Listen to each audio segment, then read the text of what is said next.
Commander Zach-9 stared at the tactical display with what humans would call disbelief, though his species had 17 different words for the particular flavor of confusion he was experiencing.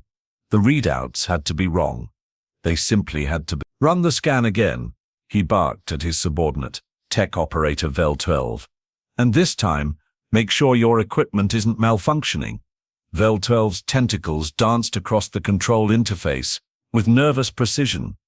Sir, have run it 4 times. The readings are consistent. There's only one human down there. One human, one single solitary human on the planet's surface.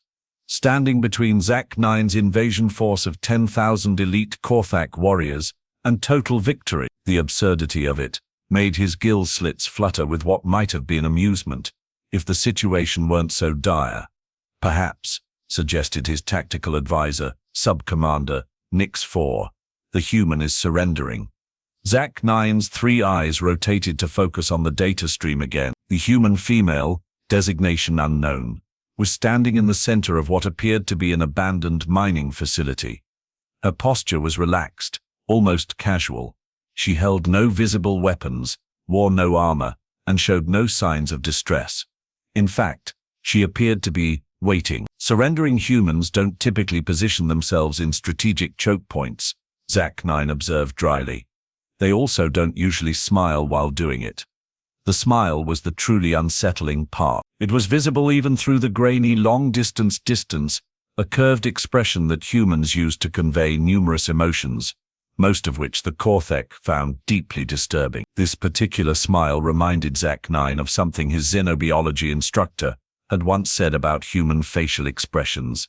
If you can't tell whether they have happy or planning to kill you, assume both. Sir.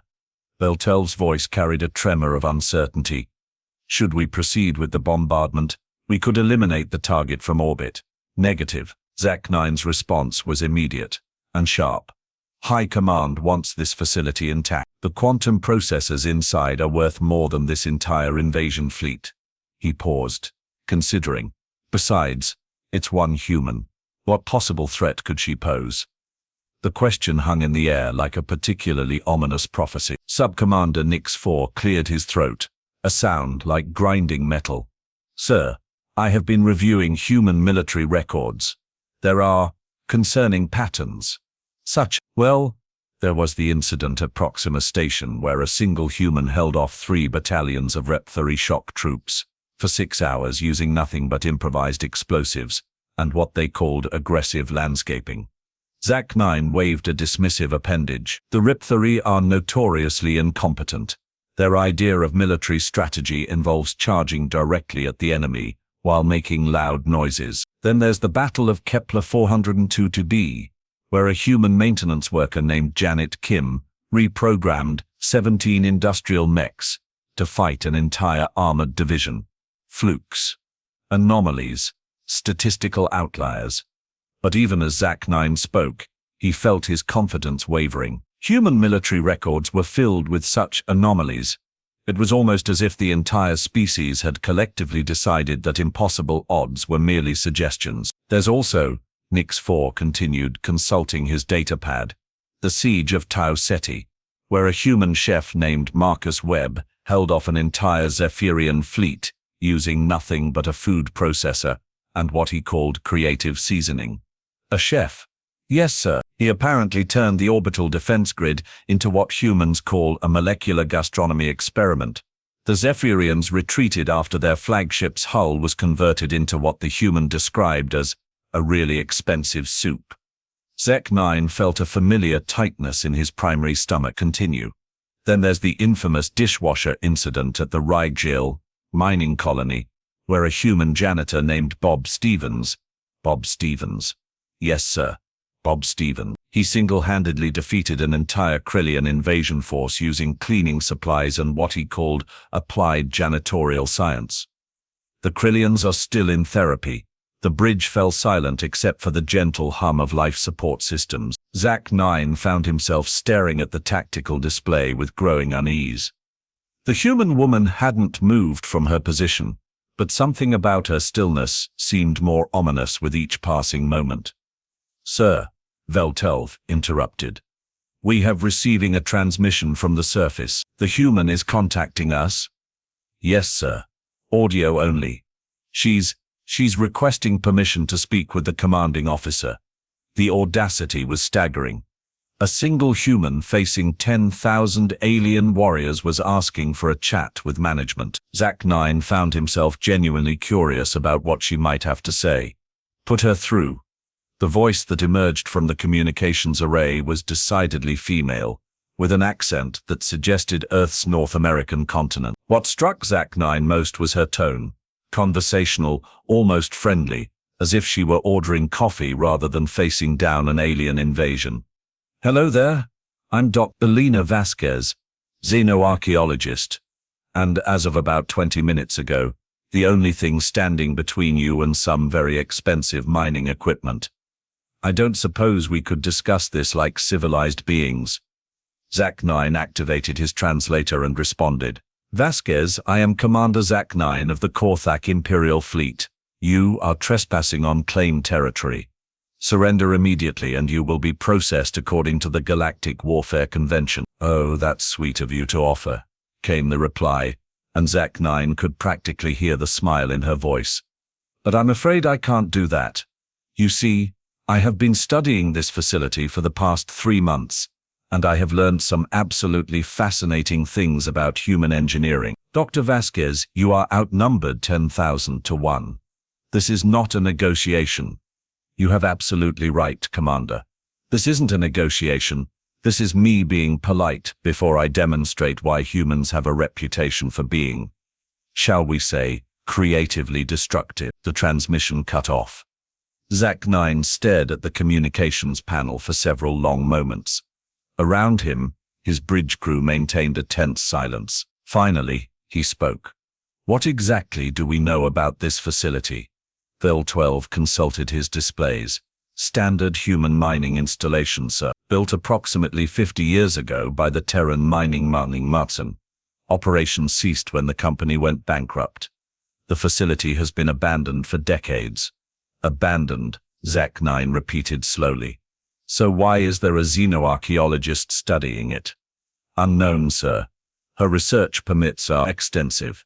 She's been granted access to study what she calls historical human engineering practices. Historical human engineering practices, Zach-9 mused. That sounds ominous. Sir, Nix-4 added. According to the records, Dr. Vasquez has published several papers on what she terms the evolution of human industrial warfare applications. She seems specialize in studying how humans adapt civilian technology for military purposes. Of course she does. Zach-9 felt his gill slits flutter with annoyance. Launch the first wave. 100 troops. Standard assault formation. Sir, Nix-4 ventured. Perhaps we should reconsider the orbital bombardment. Absolutely not. I will not be intimidated by a single human archaeologist making cryptic threats. Zach-9's pride was at stake now. Deploy the assault teams. The first wave of Korthak warriors descended in sleek drop pods, their descent traced by fiery trails across the planet's pale sky. Each warrior was a masterpiece of biological engineering. 8 feet tall, armored in chitinous plates that could deflect small arms fire, armed with plasma rifles that could melt through steel. They were the elite of the elite, veterans of a dozen successful invasions. From his command position, Zach-9 watched through tactical feeds as his troops surrounded the mining facility. The human woman had positioned herself in the facility's central courtyard, a wide-open space surrounded by towering industrial structures. She sat on what appeared to be a storage crate, hands folded in her lap, still wearing that infuriating smile. Alpha Team, you are go for approach, Zach-9 commanded. Exercise caution. The human may be armed. Negative. Command, came the response from Alpha Team Leader Dex 7. Target appears unarmed. Proceeding with standard containment protocol. Zach-9 watched as his elite warriors advanced in perfect formation. Weapons trained on the lone human. Dr. Vasquez didn't move, didn't flinch, didn't show even the slightest sign of concern. She simply sat there, watching them approach with the calm attention of someone observing an interesting scientific phenomenon. 50 meters and closing, reported Deck 7. Target remains stationary. 30 meters, still no movement. 20 meters. Commander, she's talking to herself. Zach-9 enhanced the audio feed. Dr. Vasquez's voice came through clearly, calm and conversational. 3, 2, 1, and there we go.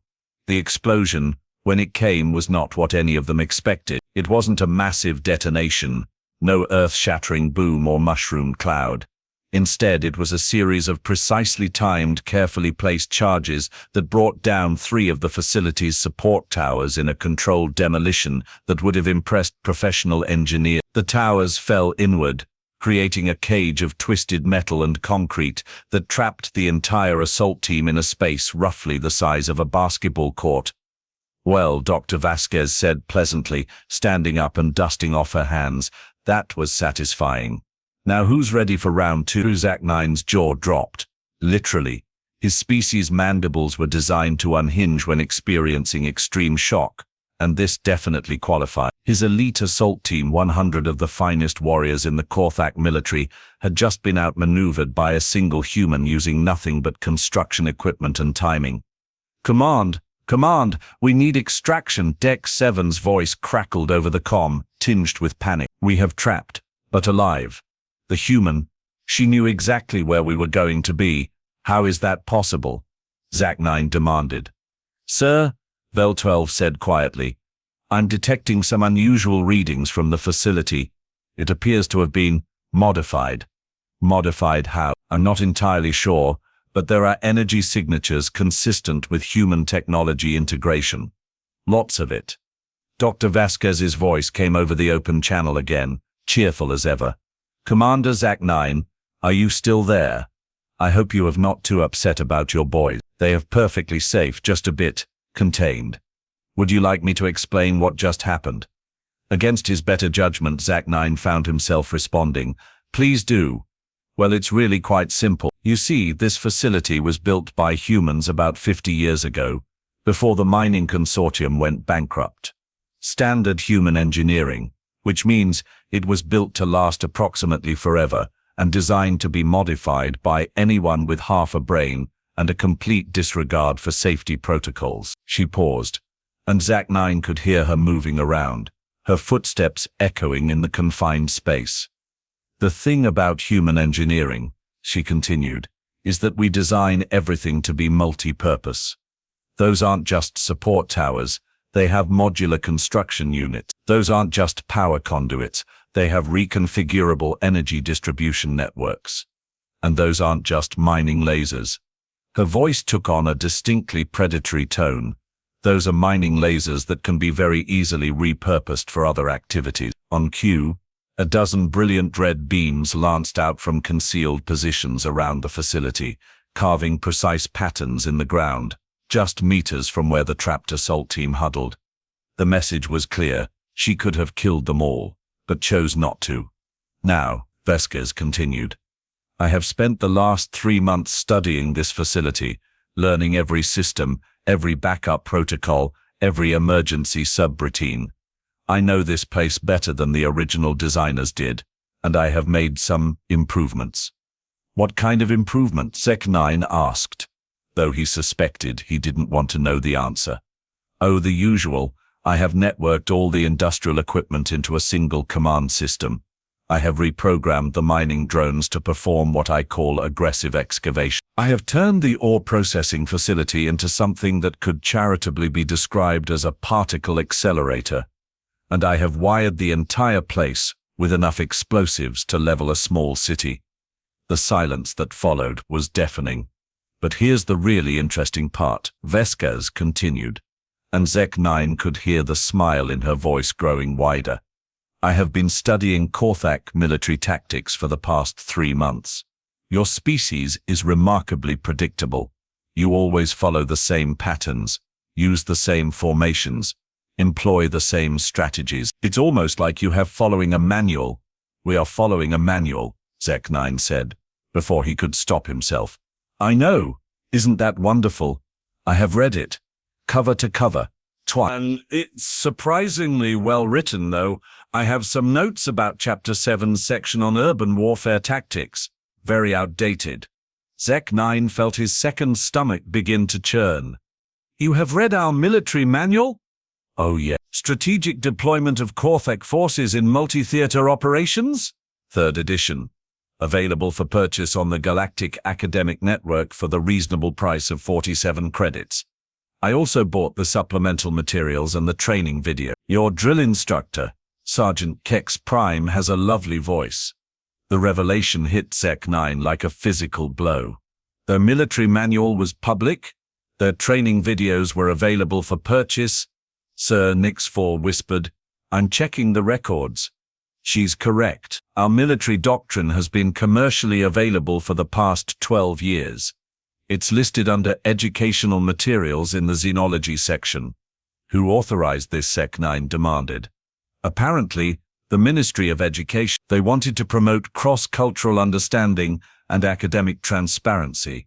Zek-9 closed his eyes and contemplated the career implications of this disaster. When he opened them, Dr. Vasquez was still talking. So you see, Commander, I know exactly how you have going to respond to this situation.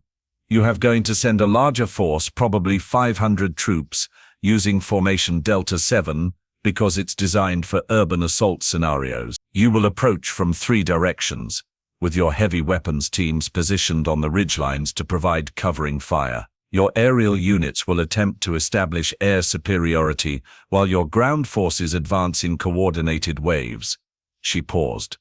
Am I close? Zek-9 looked at his tactical display, where Formation Delta 7 was already being plotted for the second wave assault. 500 troops, 3 approach vectors, heavy weapons on the ridgelines, aerial support coordinated with ground assault. How? He began. Page 247, Dr. Vasquez said cheerfully.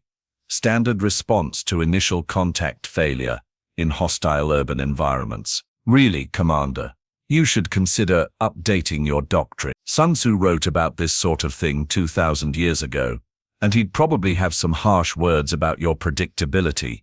What do you want? Zek-9 asked, though he suspected he already knew the answer. I want you to leave, pack up your ships, take your soldiers, and go find somewhere else to pillage. Because, Commander, I'm just getting started, and if we refuse, then I will demonstrate why humans have a saying about fighting on our home turf. Well, adopted home turf. I have grown quite fond of this place over the past 3 months. You have bluffing. Am I? Tell me, Commander, what do you know about human industrial accidents? The question seemed to come from nowhere. What? Industrial accidents. You know, when human engineering goes wrong, when safety protocols fail, when things explode in ways that would make physicists weep. Zek-9 felt his gill slits flutter nervously. What about them? Well, the thing about human industrial accidents is that they have rarely accidental. We just call them that because it sounds better than weaponized manufacturing disaster. This facility, it's a mining operation. It's designed to move mountains. Literally. The equipment here can tunnel through solid rock, vaporize ore deposits, and reshape landscapes. Her voice took on a lecturing tone, as if she were addressing a classroom full of students. The main fusion reactor can power a small city. The matter transporters can move 10,000 tons of material per hour. The molecular disassemblers can break down any substance into its component atoms, and the atmospheric processors can terraform an entire planet. Your point, my point, Commander, is that I have spent 3 months learning to use all of this equipment in ways that would make the original engineers have nightmares. I have turned this place into something that could charitably be described as a doomsday device, and I'm the only one who knows how to operate it. The transmission ended, leaving Zek-9 staring at a tactical display that showed his trapped troops, and one very dangerous human who had just demonstrated that she was far more than she appeared to be. Sub-Commander Nix-4 cleared his throat nervously. Sir, order. Zek-9 studied the display, his mind racing. The logical choice was obvious. Cut losses, extract the trapped team, and proceed with orbital bombardment. But something nagged at him, a growing suspicion that Dr. Elena Vasquez had planned for that contingency as well. "Sir," Nix-4 prompted. "Send the second wave," Zach-9 decided. 500 troops, formation Delta 7. "Sir, if she's read our manual, then we will see just how well she understands Korthak military doctrine." Zach-9's pride was wounded, but his tactical mind was beginning to appreciate the challenge and tell them to expect complications. As the second wave of drop pods began their descent, Zach-9 couldn't shake the feeling that he was about to learn a very expensive lesson about why humans had earned their reputation as the galaxy's most unpredictable species. Vasquez's voice drifted over the comm one final time. "Oh, Commander, you might want to have your medical team standing by. Things are about to get very interesting." The smile in her voice was absolutely terrifying. The second wave descended like a meteor shower of controlled violence. 500 Korthak warriors in formation Delta 7, exactly as Dr. Elena Vasquez had predicted. Commander Zach-9 watched through the tactical feeds as his troops deployed with textbook precision, their movements coordinated and efficient. "Heavy weapons teams in position," reported Captain Hex 2, commander of the second wave. "Aerial units establishing air superiority. Ground forces advancing in coordinated waves." "Acknowledged," Zach-9 replied, though his confidence was significantly less than his voice suggested. "Proceed with caution. The human has demonstrated resourcefulness." Dr. Vasquez's voice crackled over the open channel, still maddeningly cheerful. "Formation Delta 7. Approach vectors Charlie, Delta and Echo. Heavy weapons positioned on ridgelines Alpha through Gamma." "Really, Commander? You have making this too easy." On the tactical display, Zach-9 watched as his carefully coordinated assault began to unfold. Then Dr. Vasquez spoke again, and her tone shifted to something that made his spines prickle with unease. "Computer, initiate Protocol Omega 7. Authorization Vasquez Alpha 997. Execute defensive measures. Level 3 escalation." The facility responded with a voice that was distinctly artificial, but somehow managed to convey enthusiasm. "Protocol Omega 7 initiated. Defensive measures active. Have a nice day, Dr. Vasquez." "Thank you, Aria. Now let's show our guests what human engineering can really do." The first sign something was wrong came from the aerial units. Wing Commander Lux 5's voice carried a note of confusion. "Command, we have reading some unusual atmospheric disturbances. The air around the facility is shimmering." "Shimmering how?" Zach-9 demanded. "It's like heat haze, but in patterns. Geometric patterns, and the electromagnetic readings are off the charts." Vasquez's voice cut through the comm chatter. "That would be the atmospheric processors. I have reprogrammed them to create what I call selective environmental conditions. Nothing dangerous, just a little uncomfortable for anyone not wearing the right kind of atmospheric suit." "Our suits are rated for hostile environments," Captain Hex 2 reported. "We have proceeding with the assault." "Oh, I'm sure they are," Dr. Vasquez replied, and Zach-9 could hear her typing on what sounded like a keyboard. "But are they rated for an atmosphere with a 40% helium content?" The effect was immediate and mortifying.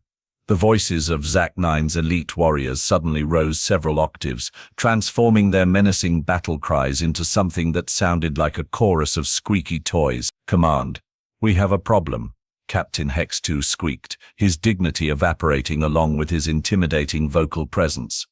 "The atmospheric composition is unusual." "Unusual how?" Zach-9 asked, though he suspected he already knew. "We sound like children's toys, sir. It's extremely demoralizing." Dr. Vasquez's laughter bubbled over the comm. "Oh, that's nothing. Aria, please implement Atmospheric Motivation Protocol 7 Alpha. Atmospheric Motivation Protocol 7 Alpha implemented. Adjusting oxygen content to festive levels." Suddenly, the comm channels were filled with the sound of 500 Korthak warriors giggling uncontrollably.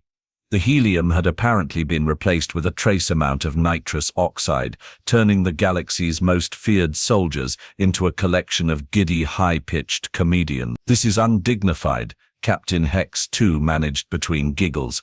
"We have trained killers. Not whatever this is." "You have trained killers having a really good time," Dr. Vasquez corrected. "But don't worry, the effects wear off in about 20 minutes. Or I can switch to something else." Area has 47 different atmospheric modification protocols. 47? Zach9 asked weakly. "Oh yes, there's the extremely drowsy setting, the uncontrollable sneezing option, the temporary colorblindness protocol, and my personal favorite, the everything smells like rotten eggs configuration. I spent a lot of time on that last one." The advancing ground forces were now visibly struggling to maintain formation, while giggling helplessly. Some had fallen down and were rolling around in the dirt, overcome with mirth. Others were attempting to continue their advance while making sounds like deflating balloons. "Sir," Sub-Commander Nix 4 whispered, "perhaps we should consider the orbital bombardment option. The facility must remain intact," Zach9 replied through gritted teeth. "Continue the assault with respect, sir." "How exactly do we assault anything when our troops sound like party balloons and can't stop laughing?" It was a fair question. On the tactical display, Zach9 watched as his elite warriors stumbled through their approach, their coordination completely destroyed by the unexpected chemical warfare. "Aurea," Dr. Vasquez said conversationally, "please activate the mining drones. Set them to, let's call it aggressive landscaping mode." Aggressive landscaping mode activated. Initiating terrain modification protocols. The ground beneath the advancing Corthec forces began to shift and buckle as dozens of automated mining drones emerged from concealed positions. These weren't the sleek, efficient machines one might expect from a mining operation. Instead, they appeared to be cobbled together from spare parts, industrial equipment, and what looked suspiciously like kitchen appliances. Are those mining drones wearing aprons?" Captain Hex 2 asked, his voice still pitched several octaves too high. "I may have gotten a bit creative with the modifications," Dr. Vasquez admitted. "The aprons are actually sensor arrays, but I thought they needed some personality. Each drone has been programmed with a distinct behavioral profile based on famous human chefs. One of the drones, which appeared to be wearing a tiny chef's hat, in addition to its apron, rolled up to a group of confused Corthec warriors and began rearranging the terrain around them with the precision of a master chef preparing a soufflé. "What is it doing?" Zach9 demanded. "Oh, that's Gordon. He's programmed with the personality of a very famous human chef. He's probably trying to organize your troops into a more aesthetically pleasing formation. Gordon is very particular about presentation." Indeed, the drone named Gordon was using its mining equipment to create neat geometric patterns in the ground, systematically trapping groups of warriors in what appeared to be elaborate earthwork designs. "This is insane," Captain Hex 2 squeaked. "We have been defeated by kitchen equipment." "Not just kitchen equipment," Dr. Vasquez corrected. "Industrial mining equipment with kitchen equipment personalities. There's a significant difference." Another drone, this one wearing what appeared to be a miniature beret, began creating what could only be described as artistic sculptures out of the local terrain, effectively blocking several advance routes with aesthetically pleasing but tactically inconvenient earthworks. "That's Julia," Doc Vasquez explained. "She's more focused on the artistic aspects of landscape modification, very French in her approach to terrain denial." "How many of these things are there?" Zach9 asked, though he was beginning to suspect he didn't want to know. 47, each one named after a famous human chef, and programmed with their specific cooking style adapted for mining operations. Bobby specializes in fusion cuisine and molecular gastronomy. Martha is excellent at large-scale catering operations. Anthony has a very adventurous approach to ingredient substitution. As if summoned by her words, A drone that appeared to be wearing a leather jacket and sunglasses rolled into view, using what looked like a modified ore smelter to create elaborate flame patterns in the ground. "That's Anthony," Dr. Vasquez said fondly. "He's been experimenting with what he calls pyrotechnic landscaping. Very artistic, if somewhat dangerous." The aerial units were faring no better. Wing Commander Lux 5's voice, now pitched in the soprano range, crackled over the comm. "Command, we have encountering some kind of weather phenomenon. The atmosphere around the facility is generating localized micro-tornadoes." "Micro-tornadoes," Zach-9 repeated. "Yes, sir, tiny tornadoes. They have not dangerous, but they have extremely annoying. One of them just rearranged Lieutenant Kex-8's feathers into what appears to be a decorative pattern."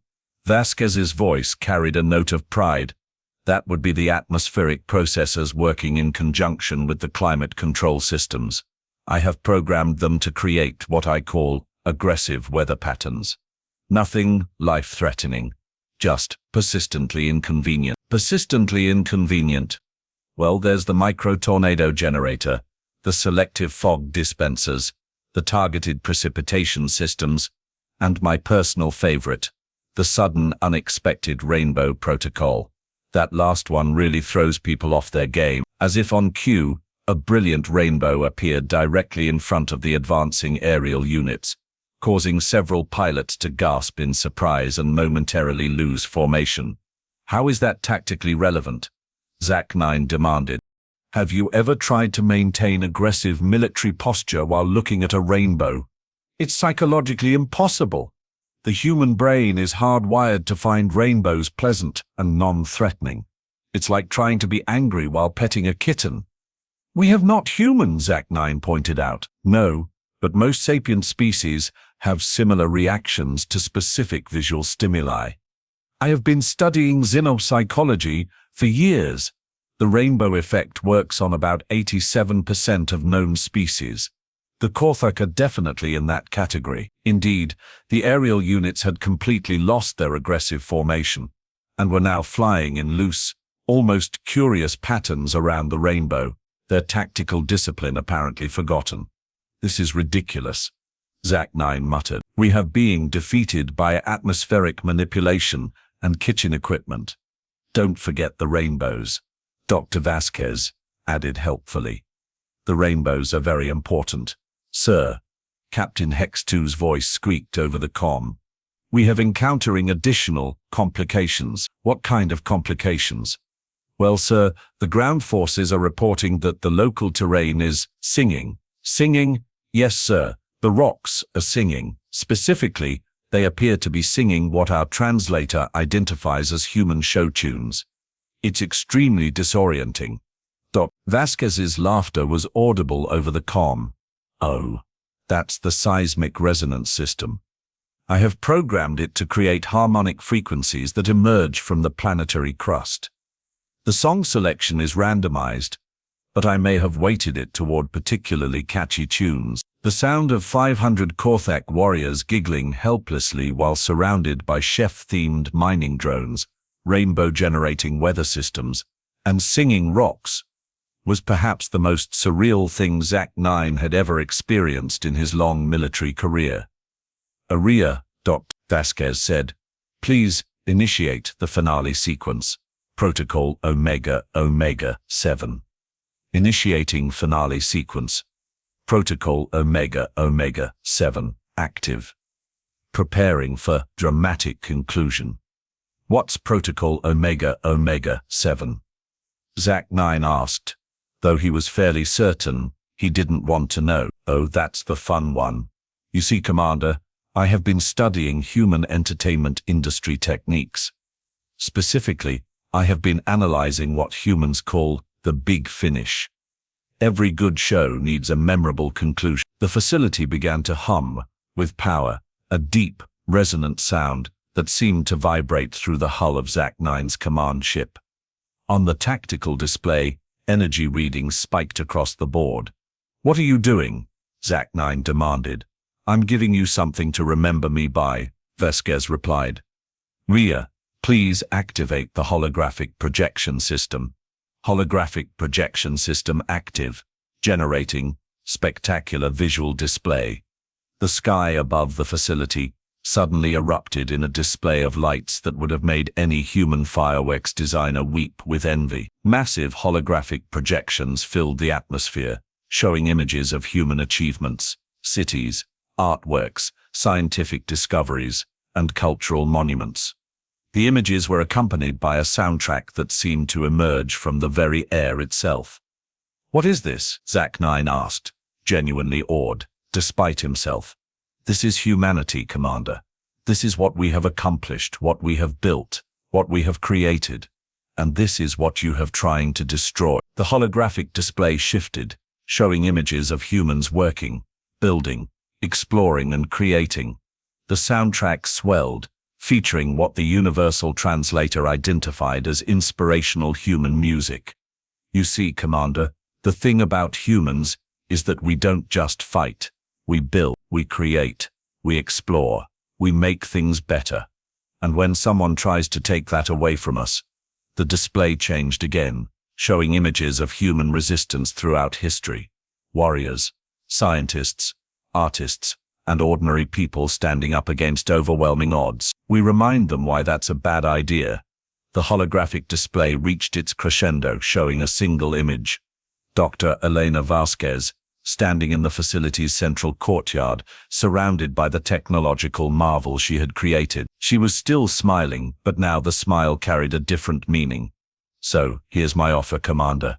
You can leave now with your dignity and your troops mostly intact, or you can continue this assault, and I will show you what a human xenoarchaeologist can do with a fully operational industrial facility and a complete lack of safety protocols." The transmission ended, leaving Zach-9 staring at a tactical display that showed his forces completely neutralized by the most bizarre collection of non-lethal weapons he had ever encountered.